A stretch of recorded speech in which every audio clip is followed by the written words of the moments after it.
the United States economy is running on fumes. Now you have the third opportunity to do quantitative easing and print more money. And that's what this is about. You have to follow the money. And from a systems perspective, all fits beautifully because the swarm protects itself. And Zionism is very key to this because the Zionist concept has been very effectively used to manipulate Jews. And we should talk more about that, the working class Jews versus the bourgeois Jews going all the way back to World War II. People need to understand Zionism is racism. It is a political ideology.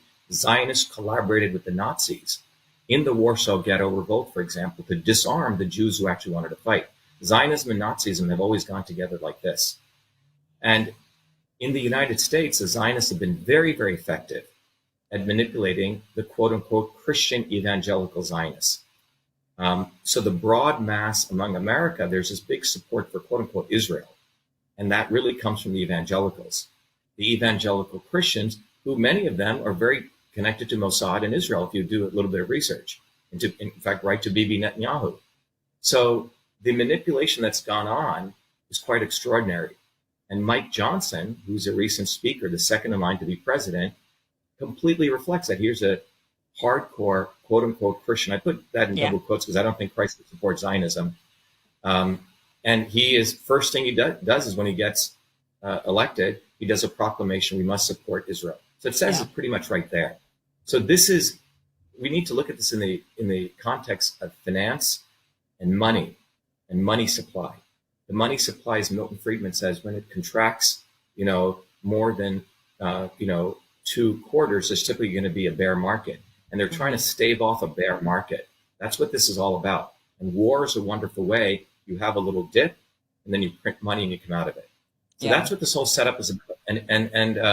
And all of this is being done at the expense of Jewish people and the Palestinian people. And when I say the Jewish people, the non-Zionists, because frankly, the Zionists don't give a damn about Jews, nor do they give a damn about Palestinians. And all of this feeds British and U.S. imperialism.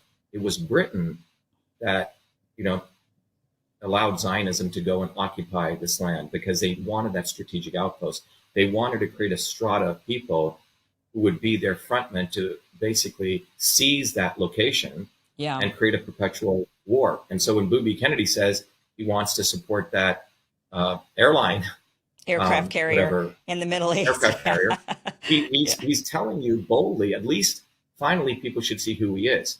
On the medical freedom movement, he supported Hillary Clinton. He wanted people coming to his home to be vaccinated. So, but when you put it all together, what I love about this issue about Zionism, Kim, it exposes who these people are. Tulsi Gabbard has to reveal that she is a part of the swarm. Bernie Sanders has to reveal he's part of the swarm. It is that defining issue.